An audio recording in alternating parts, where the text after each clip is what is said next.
안녕하세요. 존경하는 어르신 여러분. 오늘 하루 몸과 마음 모두 평안히 보내셨기를 바랍니다. 오늘 저희가 어르신들 삶에 힘이 되고 또 알아두시면 참 유용할 그런 정보를 함께 좀 깊이 있게 살펴보려고 합니다.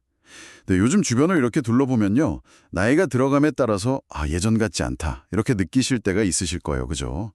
조금씩 누군가의 도움이 필요해지는 그런 순간들이 생기곤 하죠. 우리 사회가 아시다시피 빠르게 고령화되면서 어르신들을 위한 돌봄의 손길, 이게 더욱 중요해지고 있습니다. 그래서 오늘은 우리 가까이에서 어르신들의 일상을 돕는 아주 중요한 두 역할을 자세히 좀 들여다보려고 해요. 바로 생활지원사와 요양보호사인데요.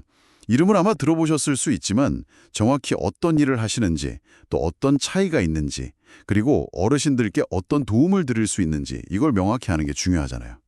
자, 그럼 이 두 역할에 대해서 한번 제대로 파헤쳐 볼까요? 먼저 생활지원사부터 시작해보죠. 네, 이 이름이 조금 낯설게 느껴지시는 어르신들도 계실 것 같아요. 네, 그럴 수 있습니다. 이분들은 노인 맞춤 돌봄 서비스의 아주 핵심적인 역할을 하시는 분들인데요.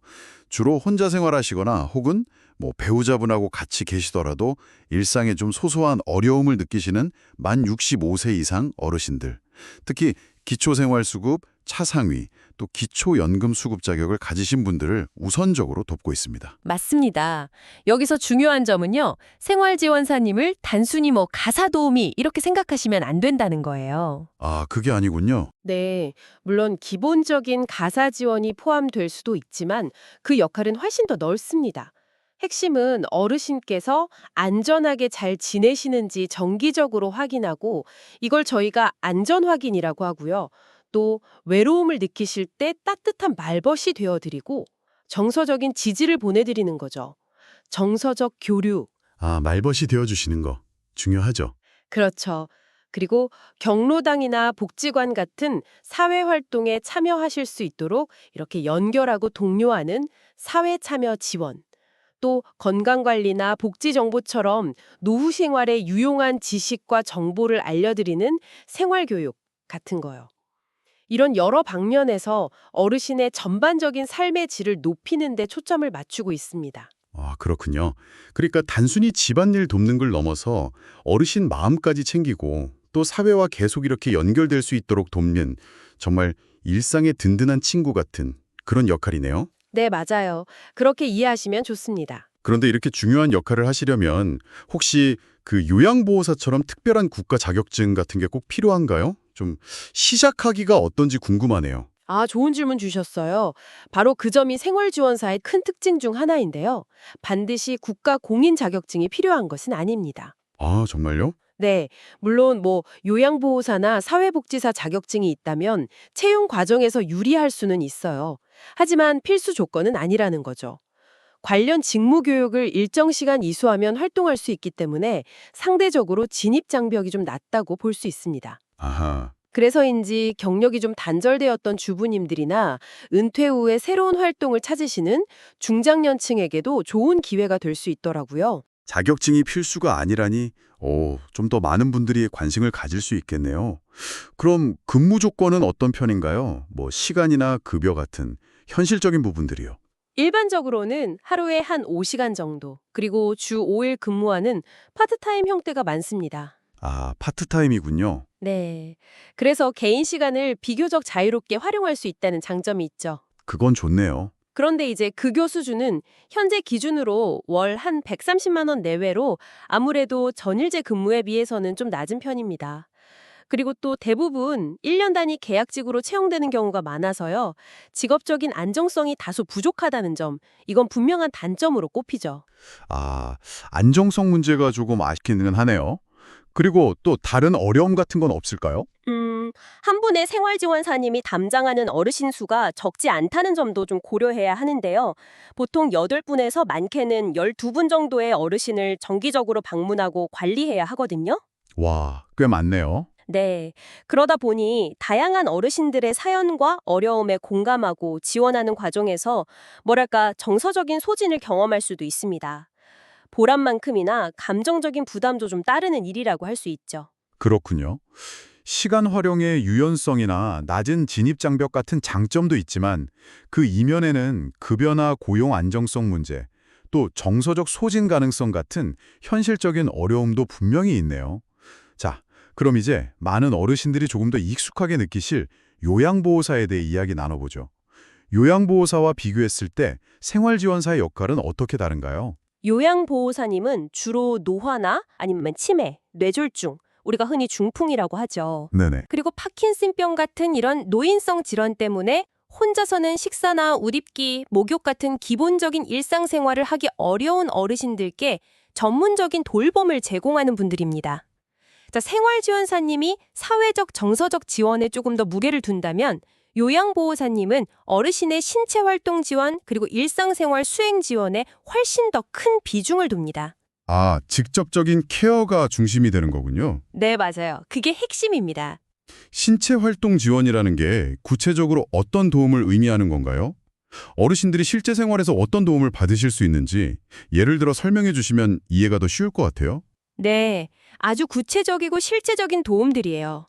예를 들면 삼키는 기능이 좀 약해지신 어르신께는 안전하고 편안한 자세를 유지하도록 돕고 음식을 조금씩 드실 수 있도록 보조하는 것. 이걸 섭취 도움이라고 하고요. 아, 식사 도와드리는 거? 그렇죠. 또 거동이 불편하셔서 화장실 이용이 어려운 경우에는 침상에서 편안하게 용변을 보실 수 있도록 돕거나 침상 배설, 기저귀를 사용하시는 경우에는 피부가 상하지 않도록 세심하게 관리하면서 제때 교체해드리는 것, 기저귀 사용 도움, 이런 것들이 포함됩니다. 네네. 그뿐만 아니라 구강 청결 관리, 머리 감겨드리기, 세면, 목욕 같은 개인위생을 청결하게 유지하도록 돕는 일, 개인위생 및 환경관리, 이것도 매우 중요하고요. 이런 직접적인 신체 접촉과 돌봄이 필요한 활동들이 요양보호사님의 주요 업무라고 할 수 있습니다. 아, 그리고 관절이 굳지 않도록 가벼운 운동을 돕거나 휠체어 이동, 침대에서의 자세 변경 같은 거동을 돕는 일도 당연히 포함되고요. 와, 듣기만 해도 정말 세심한 손길하고 전문성이 필요하겠다. 이런 게 느껴지네요. 특히 치매 어르신을 돌보는 경우는 더 어려움이 많을 것 같은데요. 맞습니다.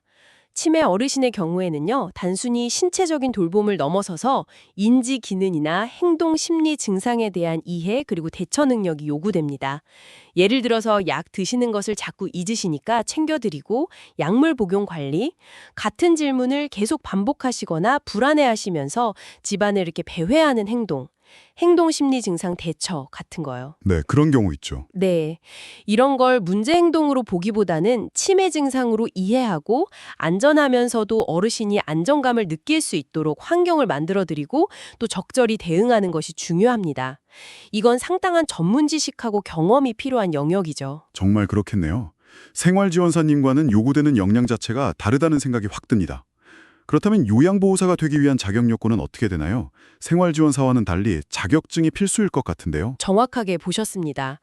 요양보호사가 되기 위해서는요, 반드시 국가에서 공인하는 요양보호사 자격증을 취득해야 합니다. 아, 반드시요? 네. 지정된 교육기관에서 이론, 실기, 그리고 현장 실습까지 포함된 표준 교육과정을 모두 이수하고요. 그 이후에 국가 자격시험에 응시해서 합격해야만 자격이 주어집니다. 교육 내용도 상당히 전문적이겠군요. 구체적으로 어떤 걸 배우나요? 네, 그렇습니다. 교육과정에는 노화에 따른 신체적, 심리적, 사회적 변화에 대한 이해부터 시작해서요. 주요 노인성 질환, 아까 말씀드린 치매, 뇌졸중, 파킨슨병 같은 질환의 특징과 돌봄 기술, 영양관리, 안전관리, 응급상황 대처 방법, 심지어는 호스피스 돌봄에 대한 내용까지도 포함됩니다. 와, 범위가 정말 넓네요. 그렇죠. 어르신의 신체를 직접 돌보고 또 생명이나 안전과 직결될 수 있는 서비스를 제공하기 때문에 이렇게 체계적이고 전문적인 교육과 국가 자격 시험이 요구되는 겁니다. 들어보니 생활지원사와 요양보호사는 어르신을 돕는다는 공통점은 있지만 그 역할에 초점하고 필요한 자격 요건에서 아주 명확한 차이가 있네요. 혹시 좀 헷갈리실 수도 있는 어르신들을 위해서 핵심적인 차이점을 다시 한 번만 명료하게 정리해 주실 수 있을까요? 네, 그럼요. 딱 두 가지 핵심 축으로 기억하시면 좋을 것 같습니다. 바로 주요 역할의 초점하고 자격 요건, 이 두 가지예요. 자, 먼저 생활지원사는 어르신의 사회적 정서적 지원에 방점을 찍습니다. 외로움을 덜어드리는 말벗이나 상담, 안전 확인, 외부 활동 연계 및 지원 같은 게 주된 역할이죠. 신체 활동 지원은 아주 제한적이거나 거의 없다고 보시면 되고요. 그리고 가장 큰 차이점 중 하나, 국가 공인 자격증이 필수는 아니다.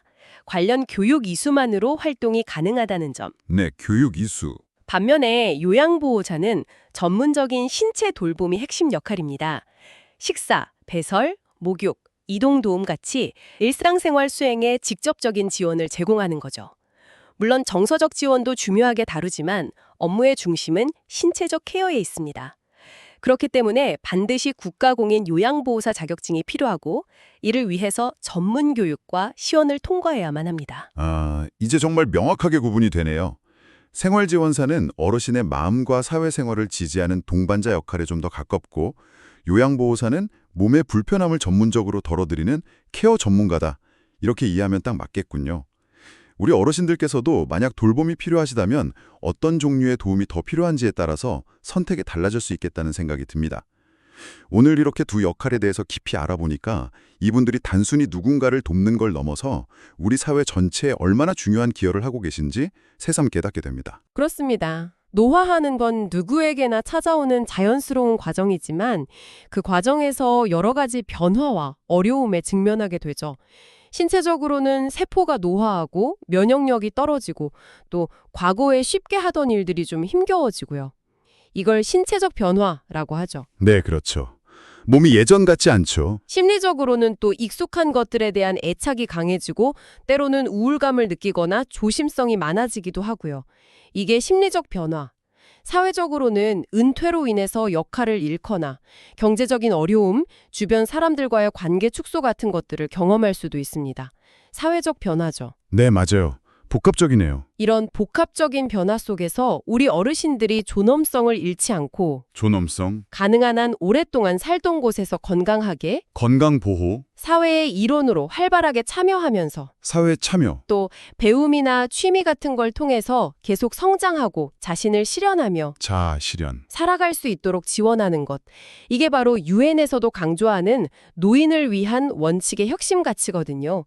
생활지원사님과 요양보호사님은 바로 이러한 성공적인 노화 또는 건강한 노화를 가능하게 하는데 필수적인 역할을 수행하는 분들입니다. 특히 거동이 불편하시거나 치매 같은 만성질환으로 고생하시는 어르신과 또 그 가족들에게는 요양보호사님의 전문적인 돌봄이 정말 큰 힘이 될 것 같습니다. 그럼요. 가족들의 돌봄 부담도 덜어주고 어르신은 더 안전하고 편안한 환경에서 지낼 수 있게 되니까요.